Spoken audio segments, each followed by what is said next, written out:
चुनावी माहौल में प्रधानमंत्री नरेंद्र मोदी की डीडी न्यूज के साथ एक्सक्लूसिव बातचीत। कहा, मैं संविधान का पुजारी हूं, शासन चलाने के लिए संविधान ही सबसे बड़ा धर्म ग्रंथ। चंडीगढ़ से इंडिया गठबंधन के प्रत्याशी मनीष तिवारी ने न्याय पत्र नाम से जारी किया घोषणा पत्र। हर महीने 20,000 लीटर पानी व 300 यूनिट मुफ्त बिजली देने का वायदा।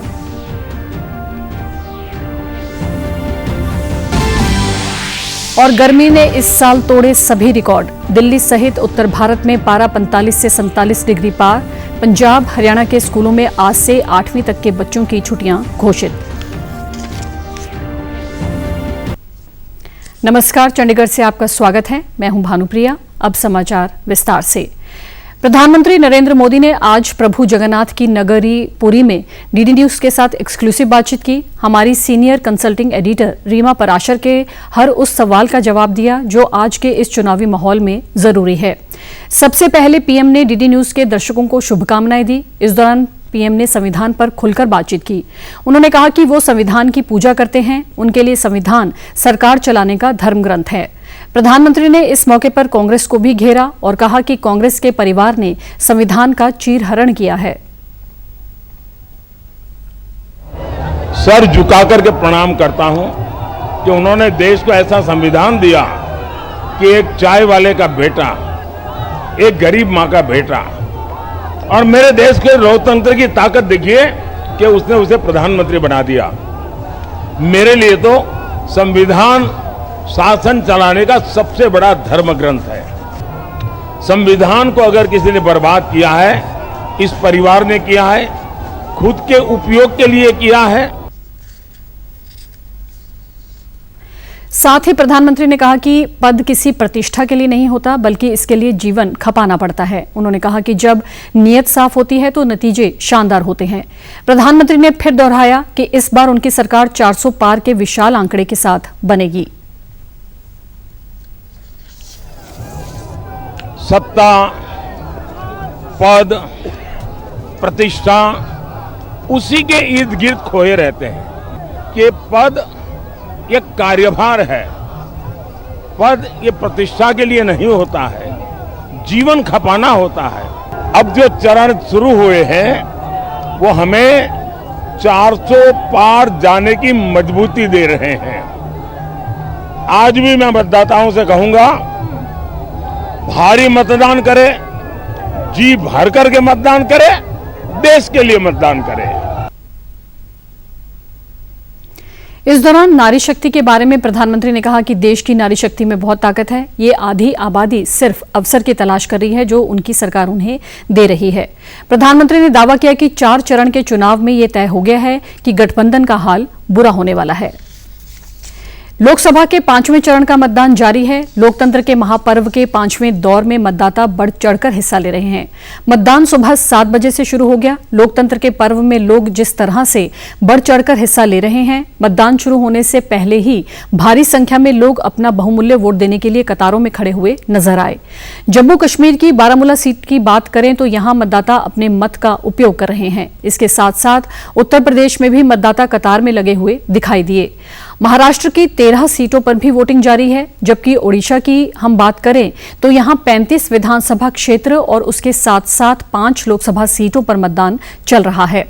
चुनाव आयोग की ओर से भी लगातार अपील की गई है कि जो मतदाता हैं अधिक से अधिक संख्या में मतदान करने पहुंचें और देश भर के करीब 94,732 मतदान केंद्रों पर 9,47,000 मतदान अधिकारी इस लोकतंत्र के महापर्व को सफल बनाने की प्रक्रिया में अपना अहम योगदान दे रहे हैं।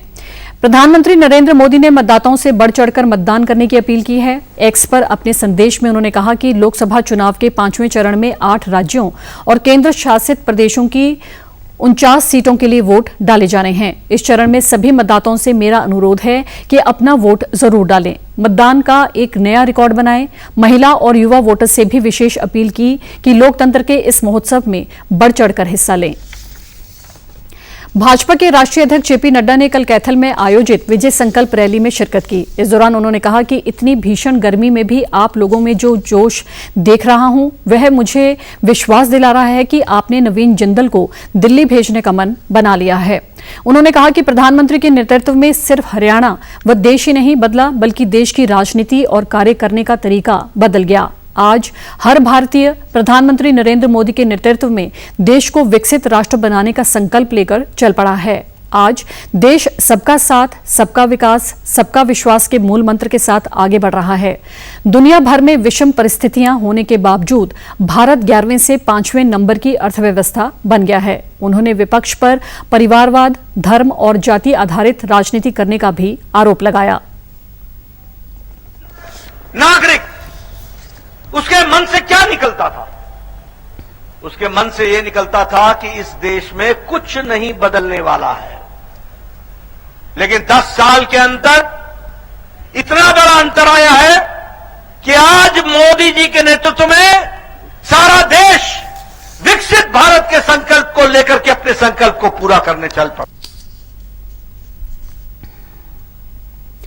मुख्यमंत्री नायब सिंह सैनी ने कहा कि देश की सबसे बड़ी पंचायत का चुनाव होने जा रहा है और इसमें आप सबको बढ़ चढ़कर भाग लेना है। भाजपा सरकार के शासनकाल में प्रदेश के साथ साथ देश भर में चहुमुखी विकास हुआ है। विपक्ष का विकास कार्यों से कोई लेना देना नहीं है। विपक्ष का उद्देश्य केवल भ्रष्टाचार और परिवारवाद को बढ़ावा देना है। बटन का दबा दीजिए, बाकी के काम हमारे ऊपर छोड़ दीजिए। आपको किसी प्रकार की कोई चिंता की जरूरत नहीं है।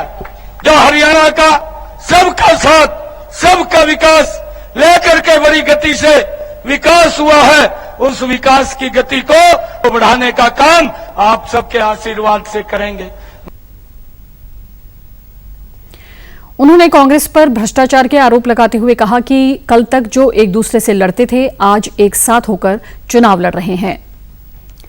चंडीगढ़ स्थित कांग्रेस भवन में कल इंडिया गठबंधन के प्रत्याशी मनीष तिवारी ने अपना चुनावी घोषणा पत्र नए पत्र के नाम से जारी किया। इसमें कांग्रेस ने प्रत्येक घर को हर माह 20,000 लीटर मुफ्त पानी और हर 20,000 रुपए तक प्रति माह आय वाले प्रत्येक परिवार को 300 यूनिट बिजली मुफ्त देने का वायदा किया है। इसके अलावा रिहेबिलिटेशन कॉलोनियों, टेनमेंट साइट्स और जीपीए आवास योजना के तहत आवंटित मकानों के कब्जा धारक को मालिकाना हक दिया जाएगा। इस मौके पर मनीष तिवारी व चंडीगढ़ कांग्रेस के अध्यक्ष एचएस लक्की ने कहा कि शहर के असली स्वरूप को किसी भी कीमत पर संभाल कर रखा जाएगा। महिलाओं और युवाओं का सशक्तिकरण हमेशा इंडिया गठबंधन की प्राथमिकता रहेगी।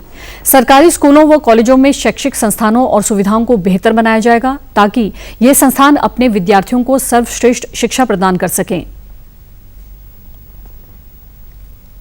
20,000 लीटर प्रति महीना निःशुल्क पानी दें। जो परिवार जिनकी आमदनी 20,000 रुपए महीने से कम है, उनको 300 यूनिट फ्री बिजली मुहैया कराएं। कॉलोनीज में हमारे लोग लीज होल्ड पे रह रहे हैं, टेनेमेंट्स में, जीपीए हाउसिंग स्कीम्स में, अब उसको एक अमली जामा पहनाकर उनको मालिकाना हक दिलवाएंगे। इस मौके पर एचएस लक्की ने कहा कि अब चंडीगढ़ के सिटी स्टेट बनने का समय आ गया है। गांव में लाल डोरा का विस्तार किया जाएगा और लाल डोरा से बाहर निर्माण को नियमित किया जाएगा। साथ ही कोई नया कर नहीं लगाया जाएगा और कॉन्ट्रेक्चुअल कर्मचारियों को नियमित कर सभी रिक्त सरकारी पद भरे जाएंगे। कॉर्पोरेशन के अंदर कोई नया टैक्स नहीं लगाया जाएगा और कार्बन प्रोसेसिंग प्लांट को, सॉलिड वेस्ट मैनेजमेंट का, शेयर वाइज रजिस्ट्री का, एम्प्लॉयमेंट और बिजनेस का, हमारा अर्बन कनेक्टिविटी का, जैसे मेट्रो वगैरह की बात, एनवायरनमेंट के लिए, हेल्थ को लेकर, स्पोर्ट्स को लेकर और यूथ को लेकर, एजुकेशन को लेकर, ये सारी चीजें हमने समायोजित की हैं। पंजाब के मुख्य निर्वाचन अधिकारी सिबन सिंह ने बताया कि पंजाब की 13 लोकसभा सीटों पर चुनाव लड़ रहे 328 उम्मीदवारों को भारत निर्वाचन आयोग की हिदायतों के मुताबिक जिला निर्वाचन अधिकारियों द्वारा चुनाव निशान अलॉट कर दिए गए हैं। उन्होंने बताया कि इस बार कुल 328 उम्मीदवारों में से 169 आजाद उम्मीदवार चुनाव लड़ रहे हैं। उन्होंने बताया कि वोटर इन सभी उम्मीदवारों के विवरण और निर्वाचन आयोग के पास जमा करवाए एफिडेविट मोबाइल KYC ऐप पर देख सकते हैं। सिबन सिंह ने बताया कि चुनाव तैयारियां अंतिम पड़ाव पर हैं और 1 जून को सुबह 7 बजे से 6 बजे तक वोटें पड़ेंगी। चुनाव आयोग ने सभी आजाद उम्मीदवारों को भी चुनाव चिन्ह जारी किए हैं। इनमें कुछ उम्मीदवारों को चुनाव चिन्ह चक्की, हॉकी, फुटबॉल, सेब, हारमोनियम, ट्रक और प्रेशर कुकर चुनाव चिन्ह अलॉट किए गए हैं। लोकसभा चुनाव के छठे चरण में हरियाणा में होने वाले चुनाव को लेकर प्रचार अभियान अपने चरम पर पहुंच गया है। आज करनाल में आयोजित विजय संकल्प रैली में केंद्रीय गृह मंत्री अमित शाह ने विशेष तौर पर शिरकत की। इस दौरान उन्होंने कहा कि हरियाणा देश की भूख मिटाने वाले कुछ राज्यों में से एक है। देश की सीमा पर हरियाणा के जवान तैनात होने से हम चैन की नींद सो रहे हैं। उन्होंने कहा कि यहां के प्रत्याशी मनोहर लाल ने सीएम रहते प्रदेश की खूब सेवा की है, अब ये दिल्ली में अपनी सेवाएं देंगे। उन्होंने भ्रष्टाचार समाप्त किया, नौकरी में पर्ची सिस्टम खत्म किया। उन्होंने विपक्ष पर हमला बोलते हुए कहा कि पाक अधिकृत कश्मीर भारत का है और रहेगा, हम इसको लेकर रहेंगे। मोदी जी ने धान की खरीदी के सारे रिकॉर्ड तोड़ दिए। पहले 76 लाख किसानों का धान खरीदा जाता था, मोदी जी ने 1 करोड़ 22 लाख किसानों का धान खरीदा। भावांतर योजना के तहत सारे के सारे क्रॉप को मनोहर लाल जी ने किसान को MSP देने का काम मनोहर लाल खट्टर जी ने किया है। भाइयों, उन्होंने कहा कि यदि आप लोग तीसरी बार प्रधानमंत्री नरेंद्र मोदी को प्रधानमंत्री बनाएंगे तो देश को बड़ी आर्थिक शक्ति के रूप में देखेंगे। इन दिनों समूचा उत्तर भारत गर्मी से झुलसता हुआ नजर आ रहा है। मौसम विभाग ने दिल्ली, हरियाणा, पंजाब और पश्चिमी राजस्थान के लिए गर्मी और लू का रेड अलर्ट जारी किया है। मौसम विभाग ने भीषण गर्मी के कारण पूर्वी राजस्थान, उत्तर प्रदेश और बिहार के लिए ऑरेंज अलर्ट जारी किया है, जबकि राजस्थान, पंजाब, हरियाणा, चंडीगढ़ और दिल्ली के अधिकतर हिस्सों में बुधवार तक भीषण गर्मी पड़ने का अनुमान जताया। रविवार को दिल्ली के नजफगढ़ में तापमान 47.8 डिग्री, हरियाणा के नूह में 47.2 डिग्री और सिरसा में 47 डिग्री सेल्सियस दर्ज किया गया। वहीं हरियाणा सरकार ने गर्मी के प्रकोप को देखते हुए राज्य के सभी जिला उपायुक्तों को निर्देश दिए हैं कि वे अपने स्तर पर 1 जून से पहले स्कूलों में छुट्टियां करने के संबंध में फैसला ले सकते हैं। कल शिक्षा निदेशालय की ओर से इस संबंध में निर्देश जारी किए गए। सरकार द्वारा जिला उपायुक्तों को दिए गए विशेष अधिकार 31 मई तक मान्य होंगे। इसके चलते हरियाणा के 9 जिलों चरखी दादरी, सिरसा, कैथल, सोनीपत, जींद, हिसार, कुरुक्षेत्र, करनाल और पंचकुला में आज से अगले आदेश तक 1ली से 8वीं कक्षा तक के बच्चों के अवकाश घोषित कर दिए गए हैं।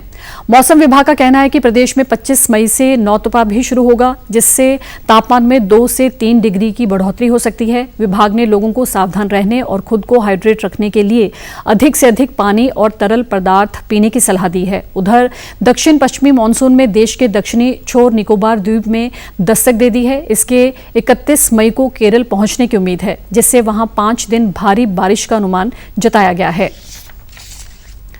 13 मई को आम आदमी पार्टी की सांसद स्वाति मालीवाल के साथ अरविंद केजरीवाल की आवास पर हुई मारपीट की घटना के मामले के बाद कल दिल्ली पुलिस ने वहां की CCTV की रिकॉर्डिंग की DVR जब्त कर ली है। पुलिस के अनुसार अभी तक इस मामले में सबूतों से छेड़छाड़ की भी बात सामने आ रही है, तो गिरफ्तार विभव कुमार भी पुलिस की जांच में सहयोग नहीं कर रहे हैं।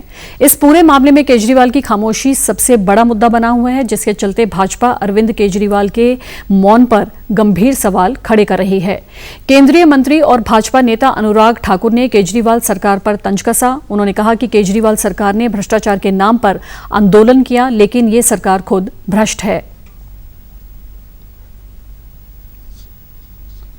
भ्रष्टाचार किया है, उनके खिलाफ जांच एजेंसियों ने और कोर्ट ने कार्रवाई की, और जो भ्रष्टाचारी हैं वो जेल में है, कुछ लोग बेल पर हैं। और केवल टिप्पणियां करने से, बयान देने से काम नहीं चलेगा। सच्चाई ये है कि आम आदमी पार्टी जो भ्रष्टाचार के खिलाफ आंदोलन करने के नाम पे बनी थी, आज भ्रष्टाचार में डूबी हुई पाई जाती है। इनके अधिकतर नेता जेल में या बेल पर हैं और केवल चुनाव के लिए टिप्पणियां करते हैं और दूसरी ओर महिलाओं को पीटते हैं। आम आदमी पार्टी ने स्वाति के मामले में कहा कि भाजपा ने इस मुद्दे पर राजनीति कर रही है और स्वाति भाजपा के षड्यंत्र का हिस्सा है। इस मामले में स्वाति मालीवाल अपना बयान कोर्ट और पुलिस में दर्ज करवा चुकी है तो सोशल मीडिया पर अपनी बात भी सामने रख रही है। और आप हमारे समाचार YouTube channel DD News Chandigarh, Facebook DD News Chandigarh और social media X DD News CHD पर भी देख सकते हैं। इसी के साथ चंडीगढ़ से समाचारों का सिलसिला समाप्त होता है। नमस्कार।